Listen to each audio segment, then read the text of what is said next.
My people, my people.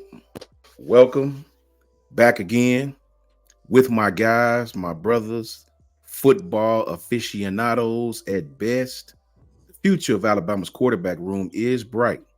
How Keon Russell, how does he fit into Alabama's loaded room? I want to know. Let's see if I can get this right. To my left, I got it right the first Yeah. time. We have my guy. Who are you, sir? Tell them. Yeah, you can catch me at Around the Table Sports, periodically uploading content. Here soon, you'll find me back on Bleacher Report, and if I'm not there, I'm trying to keep Blaze and Grandalf out of their mischief. So happy to be here, Coach. Shout out to my brother Ty Hayes. Right beneath me. Who are you, sir?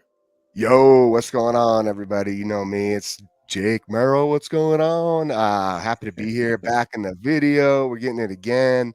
I'm just so happy to be a part of everybody's different networks on here. Obviously, you have Jason, right? You have Coach Sean, and you got my boy Ty Hayes. There we go. And yeah, we're working on doing my own channel soon, but you can find me on Twitter, obviously, right now, just right here down below that one.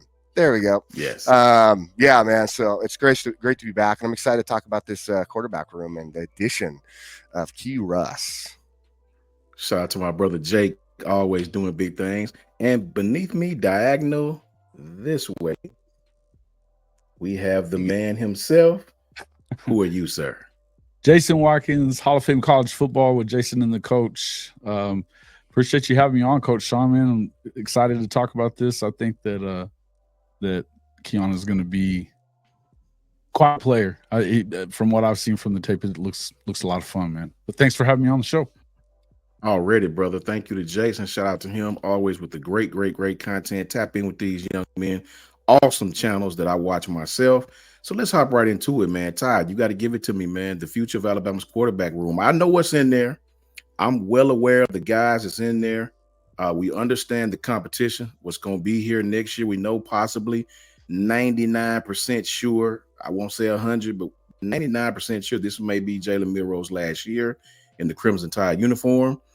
What's up with next year, man? I mean, this young kid is coming in. He's bright. We've had a lot of fun debate about this young man from outside fans and things of that nature. I want you to hop right into it, man, and let me know what the future of this room is going to look like adding this kid. Yeah, listen, I've it's been no secret how high I am on Keelon Russell, right? Before I jump into this kind of shouting out the player, this past year at Duncanville, we know Duncanville, one of the hardest leagues in all of high school football, Texas 6A. He's 29-1 at the Texas 6A level, back-to-back national champion.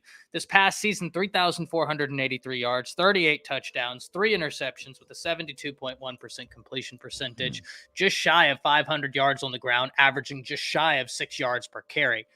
Dynamic athlete. But what he provides Alabama's quarterback room is actually, guys, more depth. And when you look right now, you have Milroe, you have Ty Simpson, you have Dylan Lonergan, you have Austin Mack. I do believe wholeheartedly that Milroe will be in the NFL draft after this season. Yeah. He made headway this year. Now, don't get me wrong. There are some things that need to be tuned up, but that's when you insert Nick Sheridan, Kalen DeBoer, Brian Ellis, this entire offensive staff for Alabama. Because we've talked about this, guys. I think Kalen DeBoer is an amazing coach.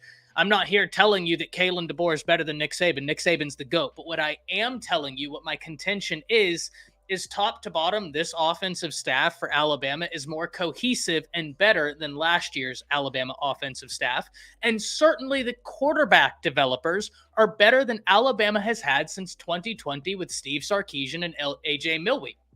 They've done a fantastic job, Sark and Milwee have. So I think when you look at this, Russell's going to come into a situation where there's going to be a lot of competition. And shout out to him for embracing that competition. If he wanted to be the guy, he would have stayed at SMU. But he wants to better himself. He believes in his ability. He wants to get on the field early. Now, what do I think this looks like? I think Ty Simpson's probably the guy next year, unless Russell comes in and is just undeniable. And gentlemen, he very well may be. But I think Ty Simpson will have 1 year. I think Ty Simpson's the type of quarterback under Kalen DeBoer that only needs what? and then he'll be off to the NFL draft. I think he'll have a first 3-round grade off of one good year.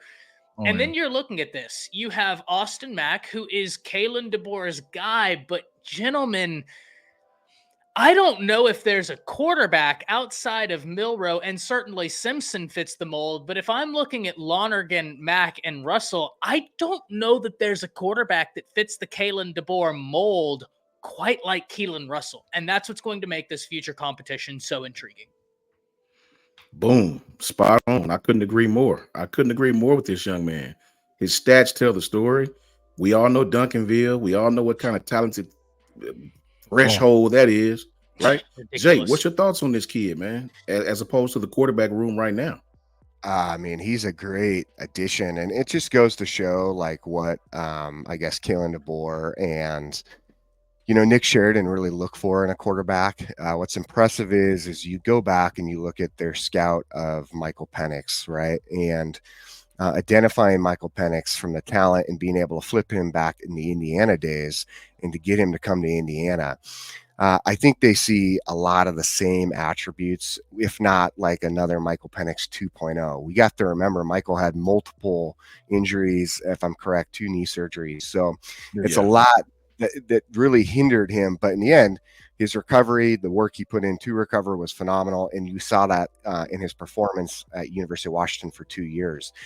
I will say like that, you look at this kid and Key Russ, that's what I call him, Keelon Russell, but Key Russ, and he has every single one of those attributes and some. He gets a very beautiful comparison to Jaden Daniels a lot. That is one of the key comparisons that people bring up as far as his abilities. Now, you go back and you look at Michael Penix even before that, more so the surgeries, he was very mobile. He still is very mobile, maybe more of a pocket presence now, but back then, I mean, he was very mobile, and we saw that in his numbers. He was being talked about even at Indiana as a potential for a look as a Heisman type, getting on the Heisman watch list before he got injured. That development all comes from DeBoer and Sheridan. They identify key things in what they like. Hence, again, we look at what DeBoer did at Washington, bringing in Austin Mack, and now to Alabama with Austin Mack. Austin Mack is similar traits that they love in their quarterbacks, right? He's big, he's tall, he's mobile, he's very, very accurate. That goes back to Key Russ. This kid is extremely accurate. When he throws the ball, it's like throwing darts for him. The thing moves exactly to where he wants it. If you watch his training tapes, you watch the way he works, and the quarterback coach he works with. I mean, the guy has it all together. It's exciting. What he adds to this room, especially if we expect the fact that Jalen Milroe will be gone, drafted highly, which I believe this year is his year for the Heisman. 100, Jalen, I got you, my boy. But I believe in him, and with him being gone, I think it puts a lot of competition in that room. I think also it gives him a time to get in there under, Dylan Lonergan, and of course Ty Simpson, right? I think there's a lot to be learned. Ty is there because he knows what he can do following Milroe. I believe that Ty knows exactly his steps in his progression and what he's going to bring this next season, or I should say not this next season, but the season after when Milroe's gone, what he's going to bring to the table. And that competition continues to stay hot. You know how you get better, right? You play with the best guys around you. That's what makes you better. When you're a young kid and you're trying to learn and get after it, when you're just in like middle school years, you want to play with the older guys. You want to know why? Because it's going to help you get better. Iron sharpens iron, right? But in the end of the day, that's what it comes down to. And I'll tell you right now, like that's the guy when we look and we watch and we say, hey, this guy is a stud. We're excited to see his competition, his development, because he's going to continue to develop when he gets over to Alabama and be able to get behind some of these other guys in this sort of offense. It's perfect for him. I'm excited for him. I think it's a great addition to the overall amazing quarterback room at University of Alabama. Boom, spot on, Jake. I couldn't have said it better myself. Shout out to my brother, Coach Smook in the house, who I just saw downstairs. I hope you didn't have to wait. I wasn't paying no attention to the screen. I'm still green at this. Shout out to my brother, Coach Smook, man. Coach Smook, man, we talking about Keelon Russell. this young man's fit into our quarterback room. Jason, before we pass it to Coach Smoot, I need to know what you think about this kid, man. I need to know what you think about this kid as opposed to what's going on in that quarterback room right now. I think that he is very sharp. I mean, Ty brought it up that he had 78% passing percentage, and he had 3 interceptions or something on the season, I believe it was. Back-to-back national champions. He's just going into his senior year.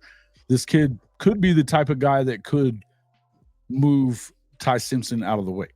I feel like he's that kind of dynamic athlete that could be that guy. Now, obviously, you don't want to thrust him into a situation that he's not ready for, but I think that this is the kind of guy that has played in big game after big game after big game. And the speed that he has, the ability to hit the long ball, and it's really what I was telling you guys in the green room a little bit earlier. It's really effortless. He kind of flicks his wrist, kind of reminds me a little bit of what you see whenever you see Aaron Rodgers throw the ball. And I've always thought that Aaron's that kind of guy that, he doesn't wind up to throw it. It's just and it comes out. It's fast. It comes out with heat. He's got real arm talent. Now, my concern would be on those mid-range passes that I've seen some that he's, it's athletes going to get the ball. And you could get away with some of that at the college level, but I don't know that that's something that Coach DeBoer probably wants to mess with. He's probably going to want to make sure that he's ready and right on that. The thing with him is that if you are able to bottle him up a little bit or get him off of his spot, he could just take off. The guy runs a sub 4.5 40. He's plenty fast enough. I think his weight's a little bit of a concern. So I think he definitely is going to want to get up over 200 pounds before they put him in as a starter, I would think. But that being said, man, as I said, he's played in so many big games. And he's lost one game. This reminds you of a guy like Kyler Murray. When he played at Allen in the same area, he lost one game in his entire high school career, and he started from his freshman year on. So, this is the kid that he's kind of going along that route, and he's getting amazing coaching. I think this was a big pickup for Kalen DeBoer, for all the concern about what he's going to be able to do as a recruiter at Alabama. When you put him up against the GOAT, everything kind of looks different. You know what I mean? But me, offensively, I think that you probably improve what you're doing down the road, because they're going to be an explosive kind of offense. I remember watching Coach Smoot's show last week, and when he was talking about that, it just looks better to the eye, this offense. So, it's just more pleasing to look at. So, yeah, definitely. So I think they're going to be explosive. As an Oklahoma fan, that we got to see this offense coming in to Norman this year. It's a concern for sure. I couldn't have said it better, Jason. I couldn't have said it better. I'm anxious, man, to get your take on this, Coach Smoot. Being an offensive guy like myself, I'm really, really, really anxious to see what you say about this, man. What is your thoughts, Coach, on this kid, and how does it equate to our quarterback room next year with the competition? I'm probably going to say a lot of what's already been said, so I'm going to make it quick.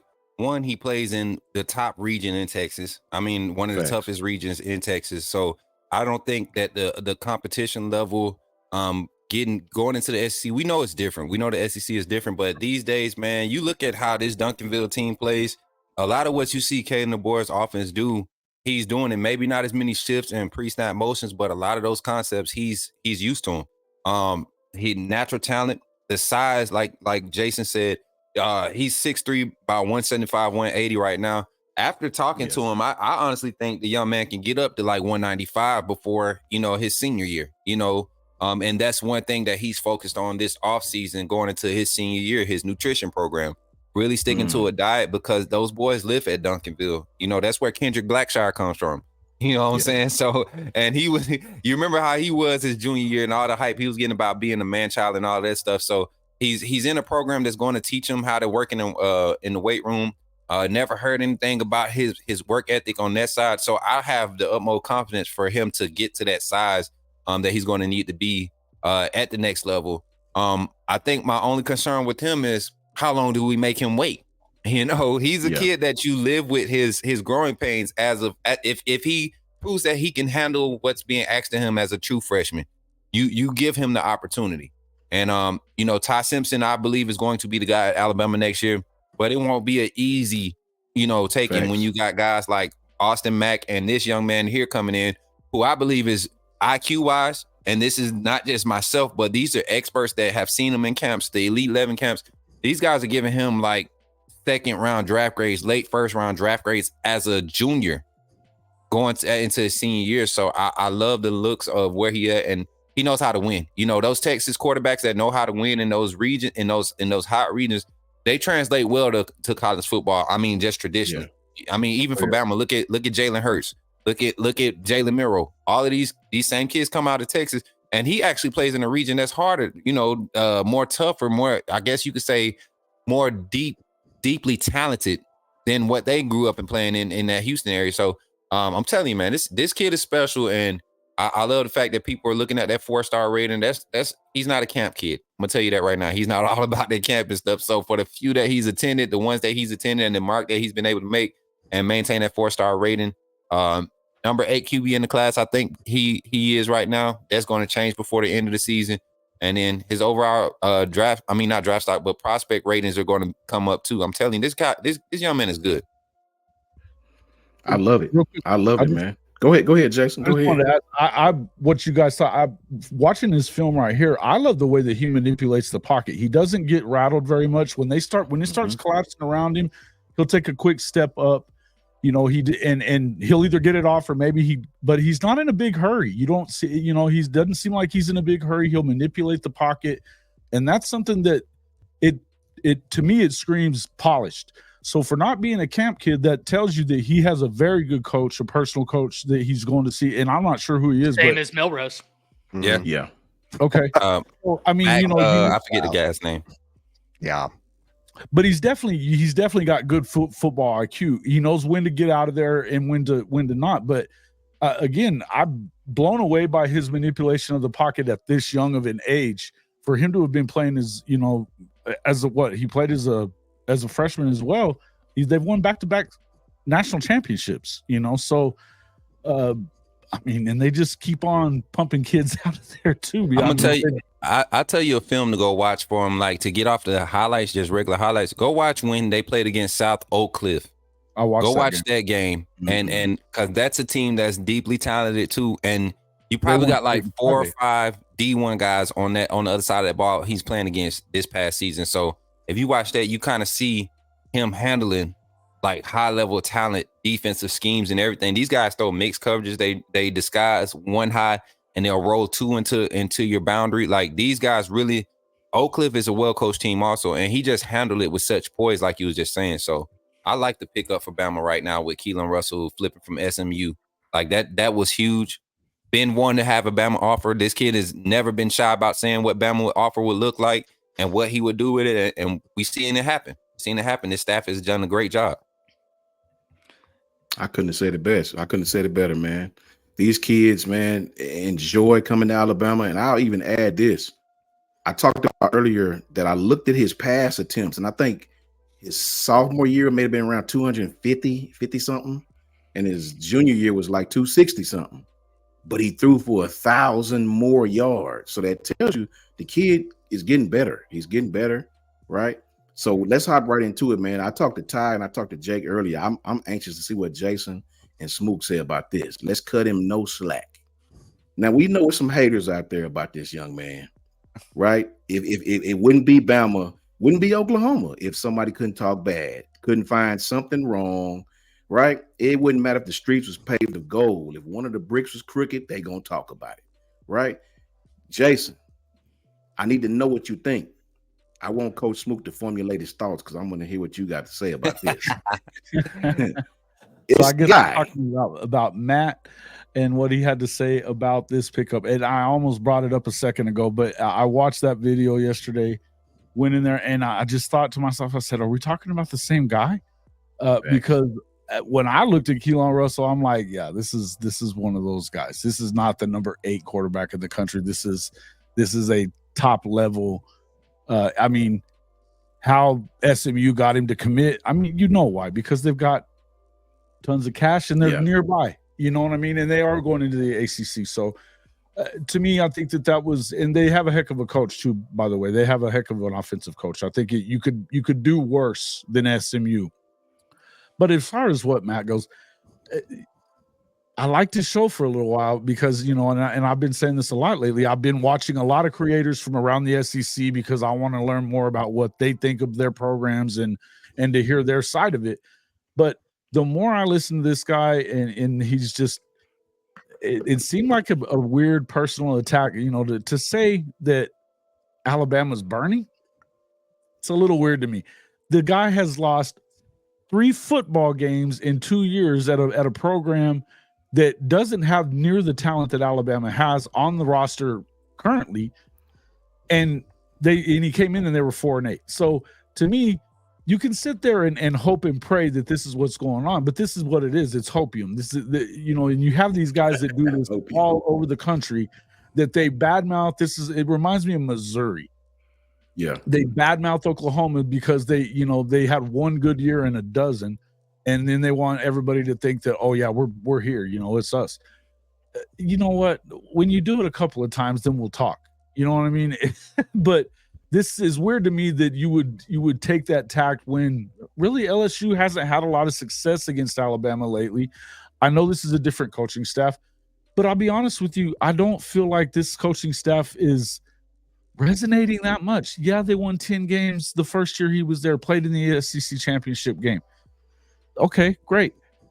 You didn't do that, and last year you had a historically bad for LSU defense, and I'm not sure you got it fixed because apparently we're not buying players. That's the silliest thing I've ever heard of. It's LSU. They're paying women basketball players all kinds of money, but not buying football players. Yeah, that makes sense. I listen to this guy. Coach Smoot. Had to take a sip real quick because Matt Moscona, you know my history going at that guy. It started when the era, the dynasty is done.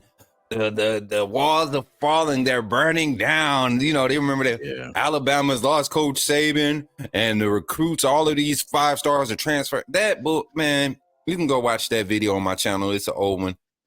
But I got something cooking up for old Maddie. You know what I'm saying? And Maddie, Maddie, I got something to tell you, man. You sitting here worried about what's happening at Alabama. And once again, I say, be careful because we're on some of your recruits. There's a wide receiver that's currently that just decommitted from LSU. And I think there's a reason why. And me and Jason kind of harked on it. You're worried about what's happening at Alabama, but you're not looking at the fake energy that's coming from Baton Rouge at LSU. Kelly is not going to last too much longer at LSU. And I don't care what you say. LSU is not going to continue to keep a coach around that's going to go 7-5. LSU has a possibility of going 7-5 this year. Like that's how bad that's how much they lost on the offense as far as firepower. Now, Nussmeier, right? That's his name, the young man. We got Nussmeier, quarterback, solid quarterback, game manager, but he does not have that elite talent around you. A few wide receivers, a lot of unproven talent to me. I think they're solid there, but unproven. You got a lot of veteran defenses in the SEC this year. I don't think Matt even goes and looks at rosters before he starts speaking on what's happening in the SEC, and it's sad because you report for a group of people, and me and Jason laughed at this too. Like 60% of the fan base does not rock with this dude. I mean, he just Ty said it plain as day on Twitter. This guy is a clickbait artist, and it shows, you know, especially when he speaks on Bama. I mean, even last year, your team suffers the loss. You called Jalen Milroe a running back at quarterback, and that his best passing game was against your team. I don't care how many injuries you had. You got D1 players. You got 4 stars and 5 stars on their roster. Your coach cannot develop game against them. I think that was his second best passing game of the season. Kentucky was number 1, but you talking about efficiency and stats purposes, right? And then, but it wasn't even his passing game. He just ran all over LSU. Was it 5 rushing touchdowns, or was it 5 total touchdowns by Milroe?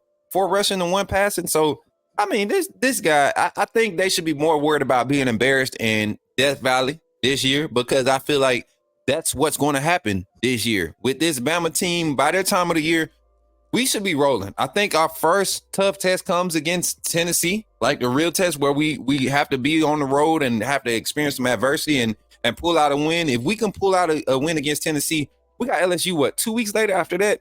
I don't see them posing a threat. That defense is still missing a lot, man. That defense is missing a lot. Matt, I'm glad you're speaking and you're saying all this crazy stuff now because the receipts are going to be there. I can't wait to put them to use. I'm going to go ahead and go hot take moment on them and do my video. But I'm telling you, man, Matt, you're barking up the wrong tree, or should I say you're purring up the wrong tree. All facts. All facts. I couldn't have said it better. Jake, what you got? I need to know. Matt Moscano. Oh man, it's interesting. I made my comment on Twitter with it and everything. I just thought it was a low ball shot. Yeah, I get it. Like, you're trying to talk about Alabama, but you're using a high schooler to do it, and that there's so many other storylines you could go with.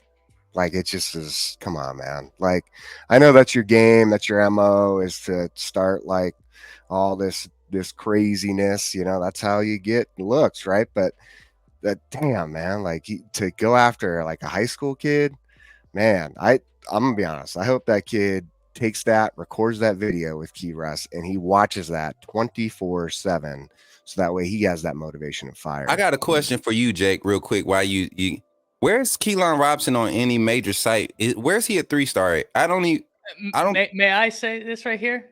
Yeah, crazy. Per ESPN's own rankings, and this is 104.5 ESPN that Matt works for. He is the #1 dual threat quarterback in the nation, 4-star, top 100 prospect. So there's not a ranking out there. And he's got these people that are feeding him this information saying he's a 3-star. Gentlemen, the LSU Tigers have often had the moniker, the Bayou Bengals.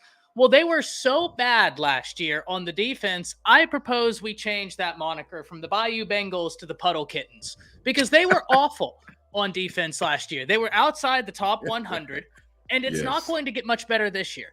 I love the coaching hires they've made. Let me be objective for a second. I think you have made fantastic coaching hires. Jason, you'll know better than anybody. You struck out on Dominic Williams. We don't have a Miami fan here. You struck out on Simeon Barrow. You didn't get the defensive line help you need, and you still don't know what you're going to do with Harold Perkins. Harold Perkins is a superstar, an absolute phenom, and you can't figure out how to use him. And so I would think if he was at Alabama or at Oklahoma. With Brent Venables? He'd be eating right now. With Brent Venables? Are you kidding me? Eating. Yeah. Yep. I think you have stuff that like that's the part I don't get, right? Because I try and make it, and I'm not saying that there's a right way to do this and a wrong way to do this, but the way I try and do this is by principled conversations. I said this earlier in the stream. My goal isn't to be agreed with. I don't care if you agree with me. My goal is to be understood. Yeah. If at the end of my segment you say, I disagree with what Ty said, but I can logically understand how he got from point A to point B, and I can understand how he arrived at that conclusion, then I have presented my argument in a manner that's digestible, and I may have made you think about something. If I have done that, I have done my job. But I cannot for the life of me understand I'm just going to say something and look dumb. Because respectfully, Matt, saying he's a 3-star when you work for ESPN, we were in a live stream earlier, guys. It took me 3 seconds to Google. And I was like, oh, he's not a 3-star anyway. Anywhere. Any major. You remember they gave us so much crap for acknowledging that Luke Metz had been rated a 4-star on Rivals, right? And now you look at all the major ones, they're elevating him to a 4-star. You look at Keelon Russell, never anywhere was he a 3-star anywhere. And like you said, Ty, you work for ESPN, buddy. Come on, man. You're the sports news center for sports information, and you don't have anybody on your staff that couldn't have. Oh, nah, Matt, don't do that. So easy target. I can't wait to take him out. Easy target. I'm going for him. Y'all know me. Coach Snoop don't. Y'all know. Oh man, I'm excited to watch that. What ESPN has become, though, I mean, if you think about it, they're not about being the best analysts anymore, and that kind of. The ESPN has become, reality TV. Yeah, better, to be honest with you, and I think that's what you're getting with a lot of YouTube creators. And look, I don't Yeah. I've watched this show for quite a while, and for the most part, I would assume, not knowing him for except for just like the last 3 or 4 months, you assume that he's probably right. It seemed off base to me that he would go on the attack like this, and I mean, just that they're burning to the ground. To me, you don't say something about a kid like that unless you know for sure, no matter what. You know what that's called, Jason? It's called one of these. What am I doing right now? I'm reaching. Reaching. Oh, yeah. He's definitely a reacher. Yeah. It's weird to me. I mean, I understand that. I mean, look, I hate Texas, and I'll tell everybody I hate Texas. And we go on with Texas creators, and we can have a friendly and fun back and forth. But we're gonna be real with each other. But that doesn't, but I would never sit here. I mean, I've said a million times that I am stupid happy that Malik Murphy is gone from Austin. Believe that. Because I know that Quinn Ewers is probably not going to be around the entire season. I would much rather deal with Arch Manning not knowing who he is than have to deal with Malik Murphy in what, we call him the transformer. So, you know what I mean? That's to me, I think that was the kind of kid that, but this, you look at Keelon Russell, and this is the kind of athlete that he seems to be. He's got to put on some weight. I think he definitely needs to bulk up and get, strength there, because when you get hit by some of those lanky corners and stuff like that in the SEC, and it's going to hurt you. So you need to, you need to make sure that you bulk up a little bit. But athletically speaking, this guy is at an elite level without a doubt. So I don't know where he's definitely reaching. What's your final thoughts on this Mac guy, Jake? Man, I just look, man, like you can get your news from anybody today, right? And everybody, look at all the stuff today that's put out there on the internet, and everyone believes it. But at the end of the day, man, just my biggest thing is do your research, listen to the guys who take time, and they want to do a good job at this, and they enjoy it. I mean, just to throw some stuff out there, to throw it out there to get some people to watch and to make a bunch of comments, which he did. I think he probably accomplished his goal.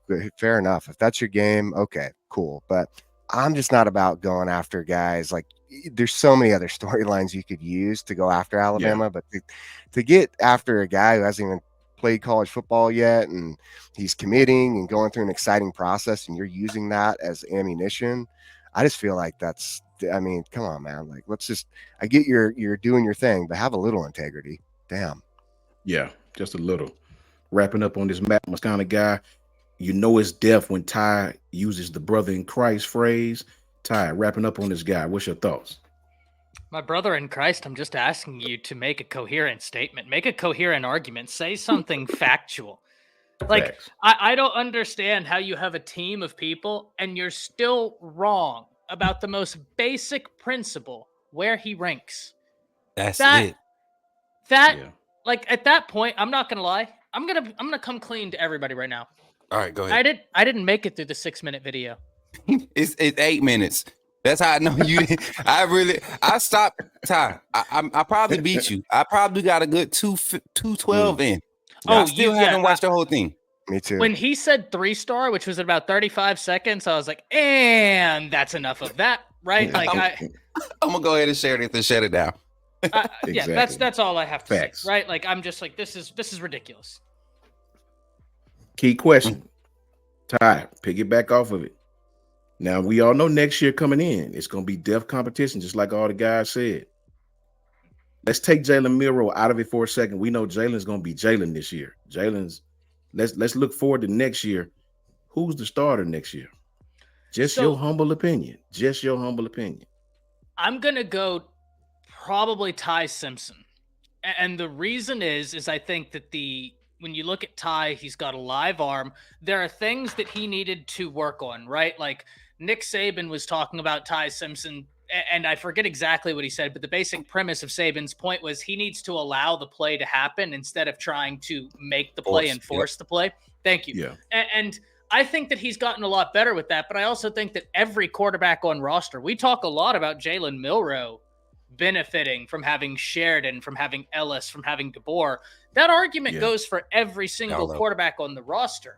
And one thing, having the tenacity to stay, that says something. That says something major. It does. It does. I think Ty will be the guy next year because he also kind of fits this DeBoer mold where he's live, he's active, he's much more mobile than people give him credit for. But I agree with Jason. I think Keelon Russell has the ability to play as a freshman, but in a perfect world, and I've said this about every quarterback, I would say this about any quarterback. In a perfect world, I want my true freshman quarterback to redshirt year one, get acclimated to the playbook, get acclimated to a college strength and conditioning room, and then we're rolling you out your redshirt freshman year, and we're just damaging college football with your ability. That to me is like the perfect mold for any quarterback, right? That's just a personal preference, though I must admit he has the ability to do a lot of damage instantly. Jake, who's your starter next year, and where does that leave the other guys?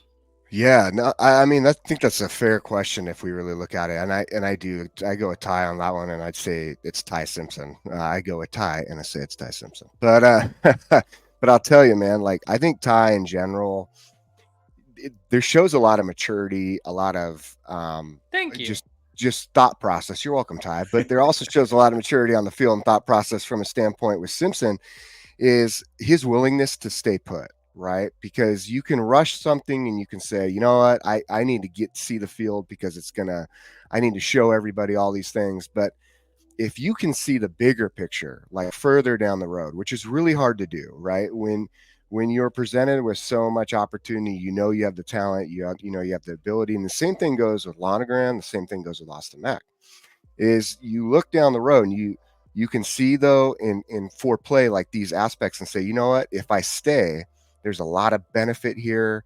I get to learn under the system. These guys have shown success with other quarterbacks. I can utilize my skill set and demonstrate it. And on top of that, Tom Brady talks about sitting behind. It's good for quarterbacks who come in, especially new ones, and sit behind.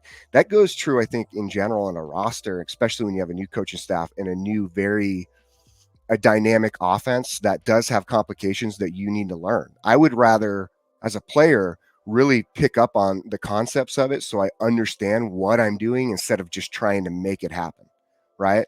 Like that, I've broken it down. I understand how to do the math problem instead of just trying to figure out the math problem right there, right? And so I think it's a very smart move on his part. I think we do see Ty Simpson and as a starter not this next season, the season after when Milroe's gone, right? But then I do see that it's going to be an interesting battle from there on out. Dylan Lonergan is a great quarterback. He looks very, very good. If he goes that same route Ty does he get that same awarded kind of like patience? Can he demonstrate that? Is he willing to wait? And then, how does how does Austin Mack push for the starting spot after that? So we'll see where that plays. But for next year, I fully, or I guess 2 seasons away, I look at Ty Simpson for sure. But that's Coach where I would think, I'm sorry. Go ahead, Jason. You good? That's where I would think that's where competition comes in. We talk about competitive depth all the time, and with a kid like Keelon Russell, you kind of I go back to Caleb Williams' freshman year with Lincoln at Oklahoma. He didn't want to be a backup to Spencer Rattler, and rightfully that Lincoln put him in that position to start with. But he was pushing for that job, and that kind of seems like this kind of kid. He's been competing and playing hard, and he played as a freshman in high school at one of the best, programs in the country, period. So this isn't a situation. I mean, and look, you want a kid that's going to come in there and want to play immediately. Now, you would hope that if he gets beat out of the job and that he's able to sit and learn and push later on. But with a lot of these guys in their competitive spirit and that you want that in that quarterback room. And if the guy, whoever decides that they can't hang around and deal with the competition, then you probably don't want them in the room anyway. Right. Yeah. To me, I would tell you that if you have a guy that's going to come in there and push for playing time right away, this isn't a bad thing, and because you never know what's going to happen, one play to the next anyway, you could lose a guy quick. So to me, I feel like this is a good situation for all involved. You're starting to see some of these quarterback rooms around the country kind of get filled up with amazing talent, 2 or 3, 4 guys behind there. Sometimes you may end up being odd man out if you're not on that level. But the best coaches, the best recruiters are recruiting guys to take your place every year. It's a fact. And that's harsh, but that's as real as it get, right? Coach Mook, who's your starter and what effect does that have on the rest of the guys on that roster? So next season, I'm gonna be straight up, and I'm gonna be realistic. This staff is about guys who are they want guys in that quarterback room that if thrown into the game, they can carry the offense. And right now, they have 4 guys right now that can manage this offense and it still be effective. There's not much separation between 1A and Jalen Milroe and Ty Simpson. I won't say 1A, 1B.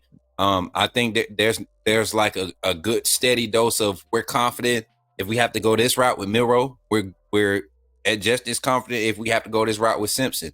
And for that, I think being a proven winner and leader in that locker room and having the locker room behind you is a big part of what Milroe carries into, not just with the fact that he's improving, but that's what carries him into being a starter. And I think a lot of this roster, even the freshmen in there right now that we're able to show up for spring, the guys that are showing up now, they look at the opportunity of playing with Ty Simpson. A lot of these offensive players, Justice Haynes has been excited about having the opportunity to play with him. Even Jeremy Bernard, who is going to probably not have to stay another year after this year, he's talking about, bragging about Ty Simpson. So it's a lot of guys there. Caleb Odom and Ty Simpson doing their offseason, their own individual workouts together.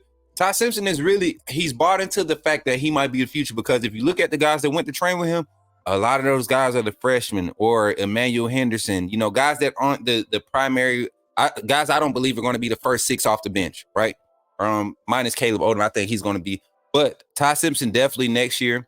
But that's not without the buzz of Keelon Russell and what he's going to do. I think Russell is set to be an early enrollee, right?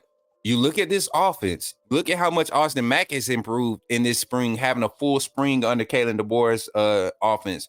I think, or here at Bama, I saw Austin Mack improve a lot. I remember the first week, that first scrimmage. Y'all remember the report I gave on Bama football on YouTube? The young man struggled, but you go and look at what he did the second scrimmage. I mean, literally 3 practices later. And this young man was, just steps into improvement. So you look at Keelon Russell, who's getting this ratings and all this talk, this buzz about, man, this guy just turns over information. He processes information at such a high rate. And like you said, Jason, started as a freshman in high school, and played. And I think they went to the second round his first year as a starter. I think they went to the second round. They won the state championship. They've won his freshman year. So now, so I thought they won it his sophomore and junior year. Sophomore, junior. Yeah. You're right. Okay, yeah. Okay. I know the first year he didn't start the first game, and the coach made the switch the second game. Duncanville made the switch the second game, and he started ever since then. And to only lose 1 game in that time, which was a playoff game, that lets you know that this young man processes and translates information onto the field and is able to implement what he's being taught. So for this scheme, we see Jalen Milroe improving. You see how much he's done. Just imagine what a young and inspiring and hungry Keelon Russell is going to do to the likes of Austin Mack and the likes of a Dylan Lonergan. Dylan Lonergan is a quarterback that if he's not projected to be in that competition to be the starter after Ty Simpson, he needs to go somewhere else and display what he has. And that's no slight at him. But if he doesn't have an opportunity to be 1A, go, Dylan. Use the transfer portal like it's supposed to be used. You've proven that you have value. Every spring, you've been in the talks to compete as the starting quarterback for Alabama. You've just been beat out because the first year was because of age. This year is just because of lack of experience. Ty Simpson has 1 game over you. Literally, Ty Simpson has 1 game over Dylan. 1 game. And that's what puts Ty Simpson ahead. So if Russell and Mack are starting to get that buzz, definitely go. But Ty Simpson for the 25 season? The 25 season, I got Ty Simpson starting. But I'm telling you, Russell, it'll be another Jalen Hurts Tua type of fall where we're waiting to the first game. And we're trying to see every day. Right. I agree. That was a great takes, man. And it's kind of like what you guys said. Look who Ty or whoever the starter will be next year. They'll have that kid, Latia Brooks, to me, man, is a monster. That kid only like 5'9", 5'10", and got like a 42-inch damn vertical. right? Hey, and run like a 4-4-1. You know what I'm saying? Like, Exactly, bruh. Him, Ryan, Rico, Turbo, bruh. Amari. Somebody's gonna be set up. Yeah. Now listen, we can't get out of here, man, without giving my boy Jason some love, man. University of Oklahoma. I'm on record. I'm gonna start this one off before I give it to my man Ty. Jason, I'm on record of saying, if you ask Coach Sean, give me 2 games on that schedule that worry you, that give you great concern, right? One of them for me is the Oklahoma game. Going on the road to Oklahoma. If you've been to Oklahoma, man, you've been to Norman, you know those fans are very similar to Alabama, almost eerily similar, right? Fans are crazy. Stadium is crazy. Tailgate crazy. The team respond to that fan. That's a very dangerous game, man, to go on the road to in that part of the season. Now, I've been on record also saying for some reason the SEC gave Texas a kiss on the ass because they got a pretty soft schedule. Yeah. They didn't do Oklahoma no favors if you take just those 2. I think Oklahoma's schedule is harder than Texas's. Ty, I want to know what you think, man. Give me a quick breakdown of what you think Oklahoma's going to face in this conference. And, just give me your thoughts on Oklahoma and how they're going to do this year. Well, it's certainly going to be different than what they've faced. But, gentlemen, this is where we talk about Brent Venables. Brent Venables has been building this team with the mindset of, and whenever he got the job, I forget now off the top of my head the way the timing worked. But he knew the way the team was built when he inherited it, that's not going to win national championships. He had to mirror a Clemson who mirrored the SEC. So he has been building this program to be an SEC program since before I think he even knew they were going. Now, I don't think it was long after that the news broke that they were going. And for him, it was like, okay, the mission now is accelerated. I think that Oklahoma is really interesting, Coach. We talked about this earlier on my channel, teams that would shock college football. Jake and Coach Sean both said Oklahoma. And the only reason, Jason, why that wasn't my answer is 2 parts. 1, Coach Sean and Coach Jake already said it. I wanted to give a different but 2, and you'll know this better than anybody, I have been saying for a while that Oklahoma is going to be just fine in the SEC, so it wouldn't be a shock to me if they come in here and go over what they're projected, which I believe is 7.5 wins. I absolutely have them hitting the over on that. So it'd be slightly disingenuous for me to take that position, having been someone who's consistently been like, OU's gonna shock you. Facts. They return the top 10 amount of talent on defense in the nation. Now they return the least amount of talent in the SEC on offense. However, the biggest question I have for Oklahoma, I've said it time and time again, is the offensive line. And if that's your biggest question about Oklahoma and the offensive line coach is Bill Bedenbaugh, who I hold to be the #1 offensive line coach in all of college football, that's your answer. You look at that wide receiver room, guys, they've got firepower. You have Jaleel Farouk, you have Andrell Anthony, you have Gibson, you have Anderson, you have Deion Burks, you have Petaway, and that's just off the top of my head. You look at the running back room, you have got Barnes, you've got Sawchuk, you've got who's the new kid from Denton, Jason? The name escapes me, but you have Taylor Tatum, the 5-star. Taylor Tatum, and then you've got Caleb Hicks, you've got Hicks, thank you very much. Yeah, Hicks, Caleb, and he looks like that dude right now. I mean, he's ready. And then the one that everybody forgets, you get Sam Franklin from the transfer portal. True. That guy's a monster, an absolute monster. Oklahoma has pieces, gentlemen.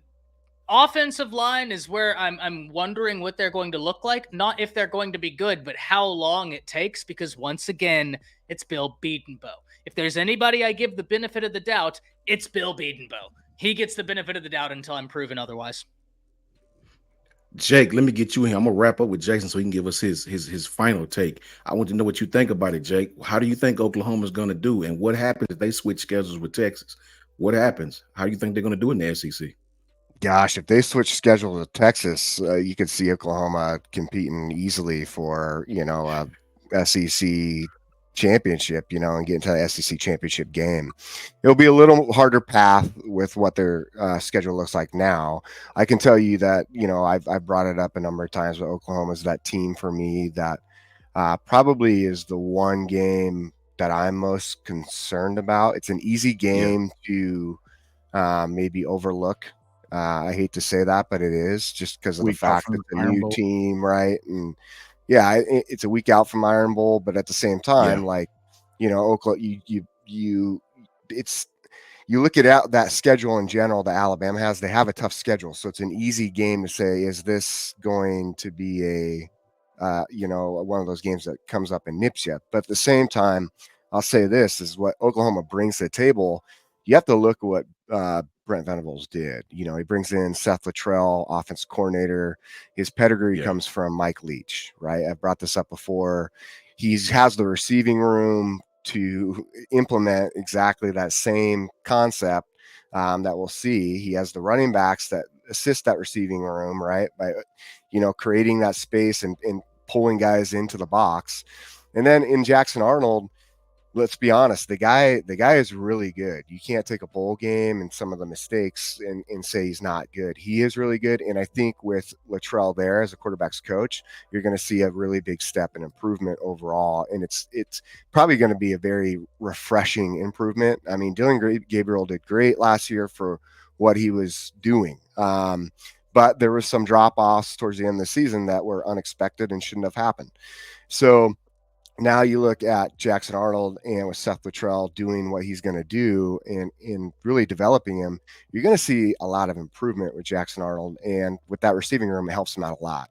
You jump to the defense, and I think this is the one area where I am most concerned about from the Alabama side, is they run a 3-3-5, right? And so they run this unique defense, and Zach Alley is a aggressive play caller. Now is they were able to bring some pieces on the D line. Again, our offensive line, I've told you everyone, I think they're Joe Moore winning offensive line. I'm not concerned from that standpoint. What I am concerned about is how this scheme tries to really throw off the quarterbacks and push the quarterbacks into a very uncomfortable spot to make plays. Granted, we still have Milrow. Again, it's a hard concern. I just am very impressed, though, with Zach Alley and what his ability is to hide and disguise. He has a similar mindset to Womack and the way they think as far as play calling, but also utilizing this 3-3-5. It falls into this hybrid 4-2-5, 3-4 nickel. As I said, everybody's moving in this somewhat direction of a speed defense to allow them to stack the box still, but have the speed to cover what they need to deep and out, right? And so it will be it's going to be an interesting way that they game plan and scheme against DeBoer's offense. I think that's probably going to be one of the highlights of the game that we're not necessarily people are thinking about. I think that's going to be a very fun game to watch, the way DeBoer attacks that defense and the way Brent Venables' defense attacks DeBoer, because it will be a first meeting and it will be exciting to see.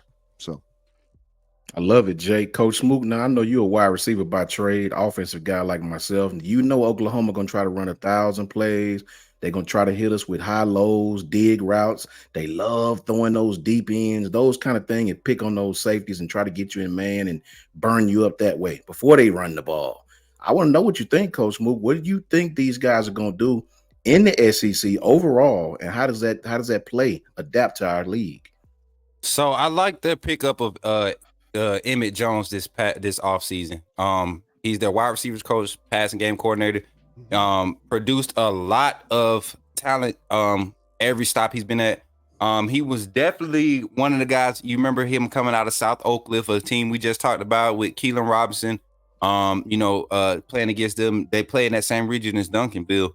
You look at South Oak Cliff staff in their stats during his time, their tenure there. That offense was one of the top offenses in the state of Texas. And it's everywhere he's been, he's elevated his offenses. So I like the pass game coordination of what this team does. But on the defensive side, I think Jay Villa, is the name, the coach, the defensive back coach, cornerbacks coach. Yes. I think that's what's going to be the difference for Brett Venables and his staff this year. Like actually having some guys that's serviceable in that secondary that's going to be able to, balance out the run support. That's where Oklahoma struggled a lot last year. And now I think Jason said it earlier when we was talking, Brett Venables finally has a group of his guys of recruits finally on the field that he's actually had time to develop. These guys are in a system now. They've kind of had, going into the third year. So they've had 2 years under them, kind of adjusting, making the small adjustments. Because if you really think about it, Venables just brought a different mentality, schemed up a little bit better. The play calling, found some guys that pinpoint play calling, just based off the tone of the game. And Oklahoma, I think they get to the 9-win mark this year easily. I think they get the 9 wins easily, even with this tough schedule. But us, Bama, going into Oklahoma, I think it's so late in the season that by that time, and this is just coaching against coaching. In this day and age, the offensive-minded coaches are having the edge when it's time to put things. They're able to adjust a lot faster. Pre-snap motion and shifts is something that's still unmatched. You're talking about Kirby Smart still hasn't found a way to totally shut it out. You're talking about, Zach Minter with Michigan, they had problems with Washington once they finally got the pre-snap motion and the run game going, passing off the run game last year in the playoffs. All of these guys, these defensive coordinators with great minds are struggling with this pre-snap motion, these shifts and misalignment, like guys getting these play calls. Pre-snap calls and play calls are so fluid now with offenses, and I think that's what offsets it. But Oklahoma will be a team to watch. I love their defensive line talent, the depth that they built there. Probably not as veteran as they want to be, but it's a lot of young talent. Defensive line is like one of those areas where you put guys out there early and they're going to do what they do. It's one of those things where you kind of live with the young guys getting out there. The best athletes on the field usually is why. It's the defensive line and your edge rushers now, and this space eating defensive style that you're scheming up for guys that can get to the quarterback fast, and Oklahoma possesses that. So I like their look for this year. Like I said, I don't think we blow Oklahoma. I think we just edge them because of still just the schemes outplay each other. The way that Coach DeBoer and this Nick Sheridan duo are going to scheme up the offense kind of outmatches what Brett Venables is equipped to handle at this stage. Now, next year, another season under that system with Venables, we're going to be talking about Oklahoma top 4 in the SEC as far as defensive statistics and ratings. David Stone, all those guys they recruited, man, they get in some dudes, man, on that side of the ball. So I think this is an Oklahoma team that's on the uptrend. I think they do a lot better than what people expect. And I think if I was to choose which team out of Texas and Oklahoma has the worst year, I'm going with Texas. I think Texas suffers a few early losses, and Ewers is kind of exposed this year, and the whole buzz about Archie Manning begins to start to pick up a lot this year. It's already started. Yeah. Boom. Jason, tell us about it, man. Give us your take, man. Okay. Well, I would tell you this. I think that, and Ty will probably back me up on this, we've kind of been focusing on 2025 as the year that you expect this team to really make a push 100%. At everything. SEC, Natty, all of that. That's the year that you expect that, because it'll be year 2 for Jackson Arnold. It'll be you've got a second year now with David Stone and Jaden Jackson and some of these guys. But I'll tell you, some of the things that have probably happened that moves up these expectations, and part of that being Dominic Williams. This is a freshman All-American who came in and played very well in the playoff in his first year. He was clearly the best defensive lineman in the Big 12 last season. We've even heard Oklahoma guys that went up against him at the end of the year going, he's a pain in the ass. He's a pain in the ass to try to block. And so I think that they were already in a good position there, but to add him and instead of just another depth piece, and they had another depth piece that they were trying to add in there as well.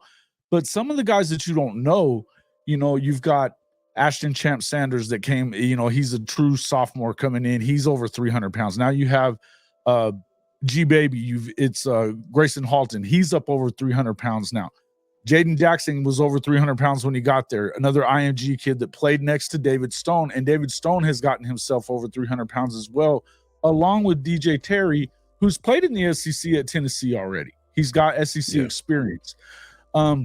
you take a look at that, and that, to me, defensive line wise, they're as deep as anybody in the SEC today, right now.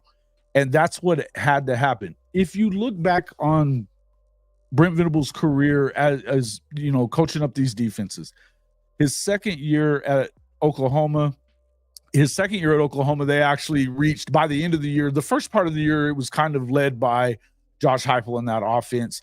If you listen to guys like Damian Mackey, who played on that team as a receiver, he said at the end of the year, it was that defense that led the way.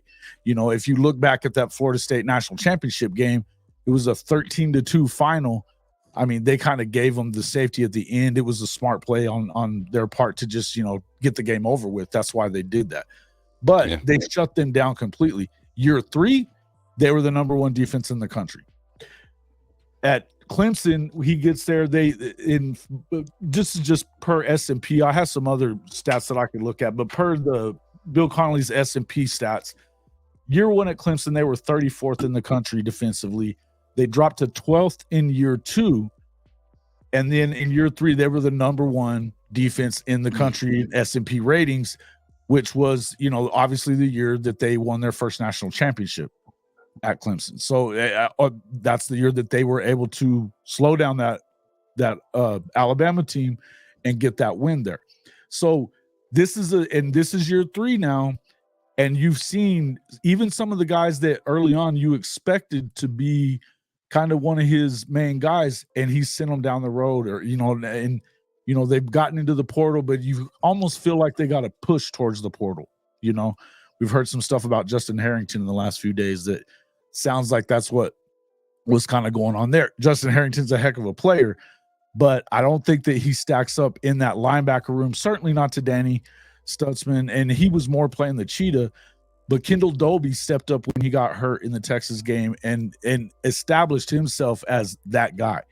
You also have the linebacker room looks really good. Lewis Carter, Coach Venables thought he was the best player in Florida, period, at any position whenever he recruited him. Kip Lewis. Kip Lewis. Love absolutely. him. When Danny went down last year, he showed that he was the guy to be in there, even a little undersized. He was the guy that you needed to be in there at middle linebacker and really kind of taking control of all that. Then you got Samuel Omosigo. He's another guy from out of that Denton area. North Texas stud. Another stud, top 100 guy, linebacker. So they're front 7, and then they have Dasan McCullough, who was a transfer in from Indiana. He was also a freshman All-American a couple of years ago. His dad is a coach at Notre Dame. This is a guy that he was one of the main guys in that backfield when they had that goal line stand in the Red River game. I say all that because I got to tell you, I'm not going to spend a lot of time talking offense. This is Oklahoma. They play offense. They know what they're doing. I suspect that, with that running back room and with that receiver room, which is super deep, and Ty told you all that, I'm not worried about it. This is the year that they have to show that they can get into, at very minimum, I think you need to be a top 15 defense, and you can compete for 10, 11 wins, possibly, a playoff spot. Are you going to be an SEC contender for the SEC championship?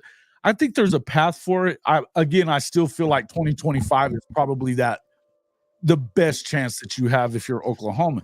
That being said, we have seen quarterbacks that have stepped up early. I mean, we talked about Caleb Williams a little earlier. If you get a guy that can come in and really lead this football team with the weapons that you have, and you get a defense that we expected, I think that they fell down the rankings a little bit last year because competitive depth was a problem. They had some injuries. Danny Stutzman went out. Gentry Williams went out. But now that secondary is a little more loaded. You got Peyton Bowen. He missed some time towards the end of the season as well. Anytime he was in the game, good things were happening. Blocked a couple of punts, was forcing fumbles, getting pass deflections.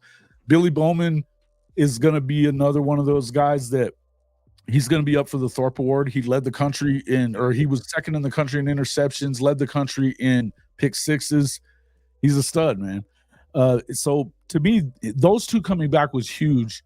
And then you got, guys like Makari Vickers and Jacoby Johnson, and then Peyton Bowen's little brother, Eli, who is probably going to be a very good nickel right out of the gate. You know, he was a guy that was always around the football. If they can be a top 15 defense and put pressure on quarterbacks and keep it to where you don't have to go out there and be a top 10 offense, Oklahoma may make a move this year. I would agree with what you guys said about the games that I've been most worried about. People keep telling us that we need to worry about Missouri. People keep telling us that you got to worry about Ole Miss. I respect Ole Miss and what they have talent-wise in there. What I don't know is which Kiffin is going to show up. Yeah, we got to see it.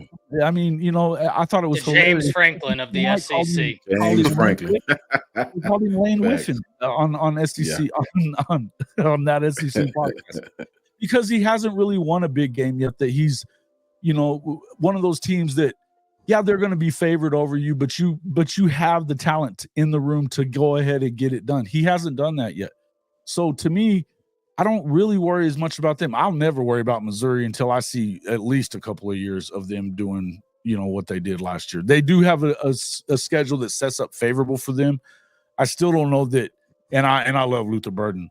You know, no cap there. I love Luther Burden. Guy's a baller. I still have a hard time believing that Drink is that guy and that they're going to be really that good. Now, my concerns are more Tennessee first week of the season, even at home, and Alabama, you know, late in the season, because then you got to turn around and, you know, where Alabama's going to be in the Iron Bowl the next week, Oklahoma's got to go on the road to Baton Rouge and play LSU. So you've got, it's a tough end of the season. Yeah, and I mean, I think Missouri is the game before that, if I'm not mistaken. When do you guys play Tennessee? They play Tennessee early. It's the first SEC game, so it's SEC game. Okay. Week 4, week 3, something like that. I remember looking at like that. Okay. I mean, I feel pretty confident about it, and I know Jay and those Venables guys knows Heupel's veer and shoot. He does. He knows it very well. But the other thing is that, you know, they're going to run the heck out of the ball. They've got a really good defensive line at Tennessee as well. And if Nico is who a lot of people think he is, I mean, I like Iamaleava. I think he's a hell of a player. You know how high I am on him. You're going to figure out, I mean, that's going to be kind of one of those deals where which defense is going to shine. I think the only question about Tennessee is going to be in their secondary. So there's a chance that you could have an edge on that. But I would just say that I would worry more about Tennessee and Josh Heupel than I worry about Missouri, even though it's on the road.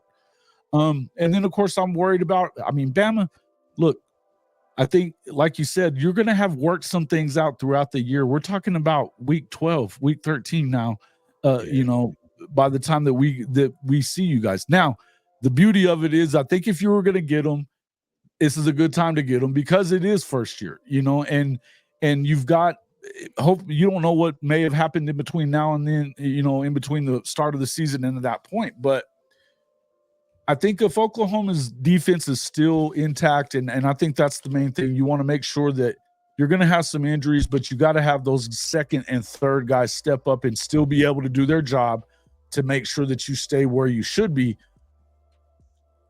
And not turn it into a shootout, because if Milroe becomes the passer that it looked like Penix was becoming, then you're going to have a hard time. But I also think if I'm looking at Alabama and looking at it in terms of what I think we can do well against them, I think that we're going to be able to move the ball too. I just think we are. And by that time of the year, Jackson Arnold is, you know, he should be really looking good as well, you know, playing under Seth. And that, again, the running game is going to give him the ability to not have to go out and win the Heisman, and they're still going to be explosive. When you got Nick Anderson, who goes out there and has 10 touchdowns and had almost 900 yards, you bring in a guy like Deion Burks, who is a take the top off dude. I think he was the biggest pickup in the portal for receiver wise that you probably could have had, aside from, you know, I thought he was, I know Texas really wanted him, not Isaiah Bond, you know, and I like Isaiah Bond, but I just don't think that, I think this guy is day one, he's your guy. And I love the receiving core. You've got Jaden Gibson and Nick Anderson, who are both over 6'5". You've got a freshman that could come in and play that's 6'6". Plus, you've got Andrew Anthony. If he's back healthy and his knee's right, he looked really good early in the season last year. Of course, he blew his knee out, you know. So, but speed-wise, and I think you're going to have a hard time figuring out who are we going to cover? Who are we going to double up and make sure we try to take out of this offense? Because if you do that, then you've got this guy and this guy and this guy. I mean, we don't even talk about Brennan Thompson or any of these other guys that have super speed. And so I think you got enough weapons. I think because of the fact that you lost so much on defense, that's the only thing that my question is about Alabama. I think offensively, they're going to be really good. I don't see why they wouldn't be.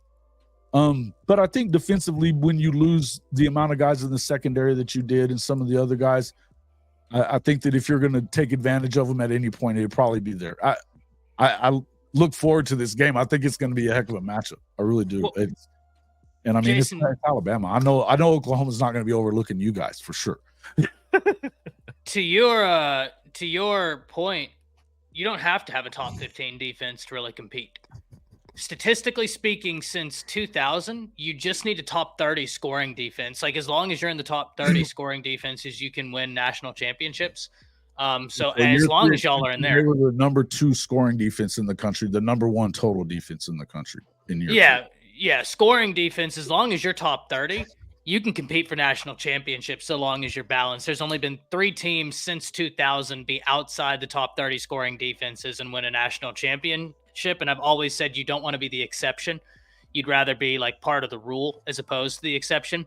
And those 3 teams, LSU with Joe Burrow, the 2013 Cam Newton team, and the Ohio State team that won a national championship. Outside of that, you got to be pretty darn balanced. But you don't even have to be top 15. So that bodes well for y'all. I tell you one thing, it's going to be interesting. I can't personally wait, man. I cannot wait for this season. All these teams in different conferences, all these fans that get to travel to stadiums that they've probably never been to a lot. We going to have a good time this year, bro. We going to go crazy this year, bro. It's crazy, man. Listen, man. We'll host you guys. We'll host you guys in Norman this year, but y'all gonna have to show us the way when we get to Tuscaloosa next year. So. Oh yeah, man. Hopefully they'll give Texas a little rougher. 100,000 plus screaming. Ridiculous, man. I'd say this though. At least you don't have Florida scheduled. Yeah. So I think we're all grateful for that. Like, just I mean, even as a Bama fan, I wouldn't want that lineup of how Florida has it lined up, man. It's vicious. That 4-game stretch, it is vicious, man. So yeah, it's crazy. Prayers up for Florida. Crazy. Prayers up, bro.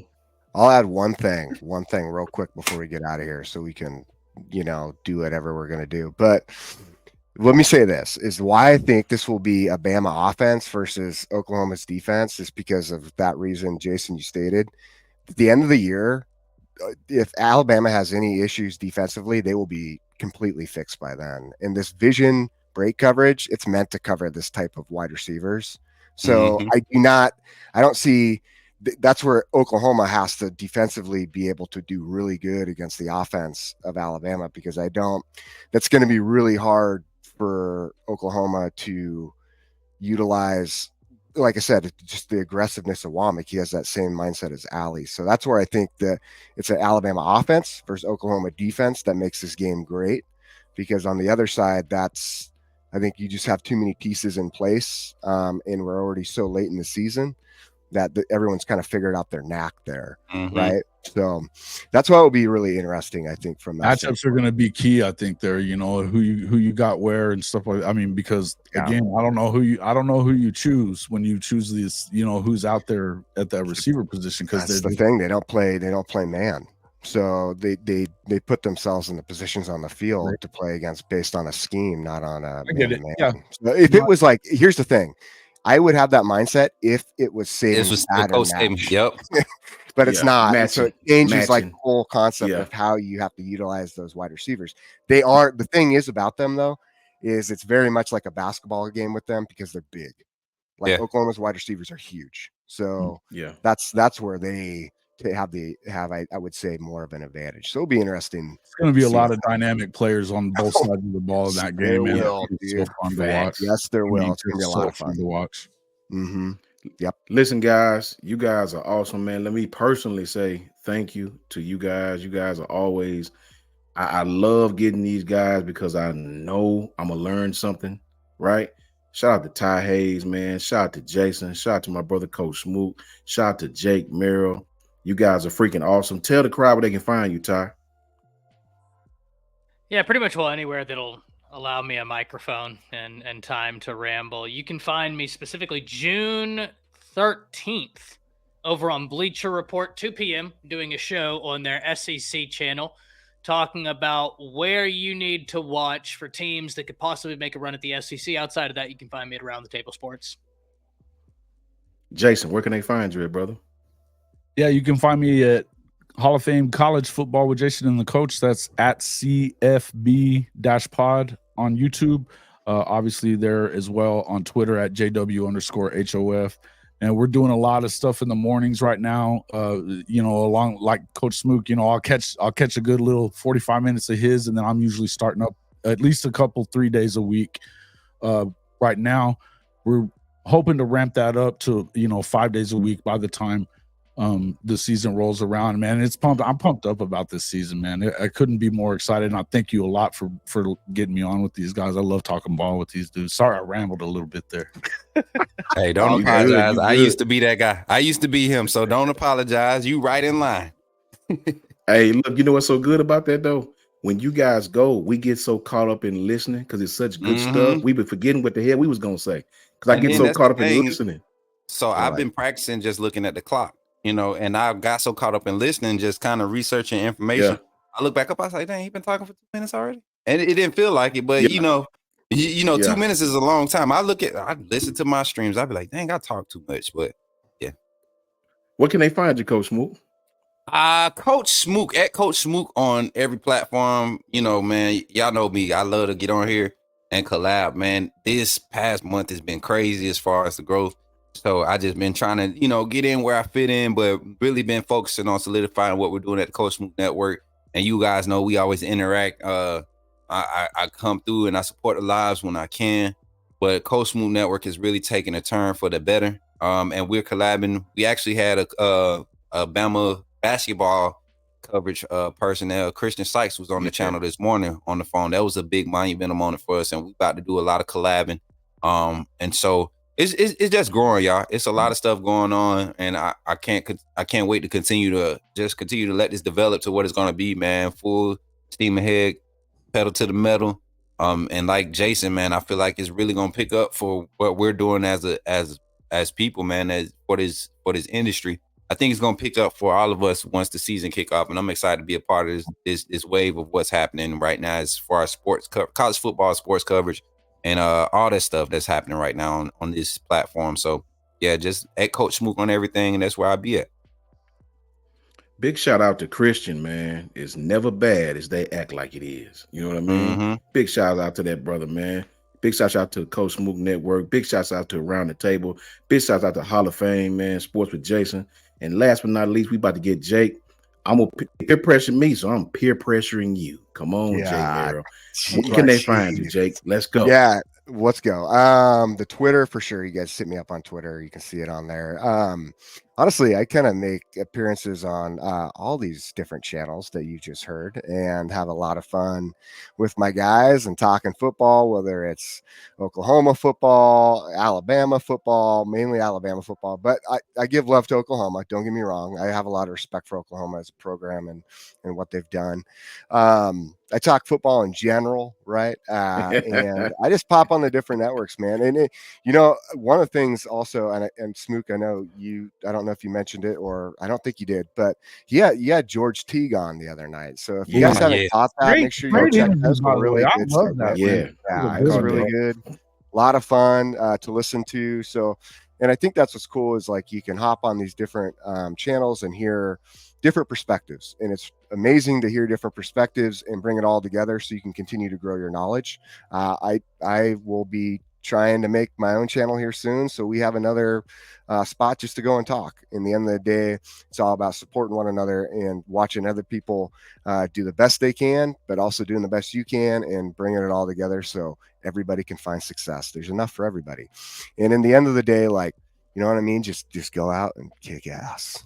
Talking ball is the best, man. With Ty, Ty's kind of brought a lot of people together, really. To Oh just yeah, in the end of the over the day, last man, couple of years Ty's since I brought started together. doing this. I'm almost to 2 years right now, and the first time I got to go on with Ty, and well, I started off with K Chris, and then I ended up with Ty, and then the next thing I know, I'm like, man, I'm working with these guys all the time. So the community of college football content creators, man, it's just something else, especially with running around with these guys. And I've been excited about hanging out with Coach Smook and Jake, and thanks again, Coach Sean. I enjoyed it, man. It's man. On your channel, man. Ty, I apologize. I missed your show, man. My little one had me wide open, man. You know what I mean? It's crazy, but I love it though. I love it, man. I envy these. You know, my father died at an early age, man. So anytime you can get these young ones in something, you know what I mean? I'm real big on that, bro. I'm real big on that. So I appreciate you guys, man. I'm gonna post them. I'm gonna upload this, man, to all the people, and hopefully they tap in and talk some good football, man. There's several people still hitting me. We got to get up with Coach Hayes too, man. He gave us his number. He want to tap in with us all, and he want to talk that Miami talk and, you know, debate back and forth about Miami, even though I think they're terrible. But hey, it's all love, Coach. It's all you love. already You know, I love you already know Coach Hayes. I rock with love him. him. You know, I love his Yes, recruiting sir. segments, but once he get to Yes. talking about that Miami stuff, it's like, Polo come on, Timmy. bro. It's Shout come out to Polo Timmy. on. Hey, Coach Smoot, shout out to Polo Timmy. Polo Timmy. Shout out to Coach Hayes, man. Love that man. Thank you guys, man. Much love to you all. You can find me at JMHO Sports Talk on all platforms as far as YouTube and Twitter go. And you know, we'll be tapping in with you, man. Until next time, man. This is our partner. He's called the Spinning Wheel of Doom. Shout out to Coach J for that. And we're out. Roll Tide.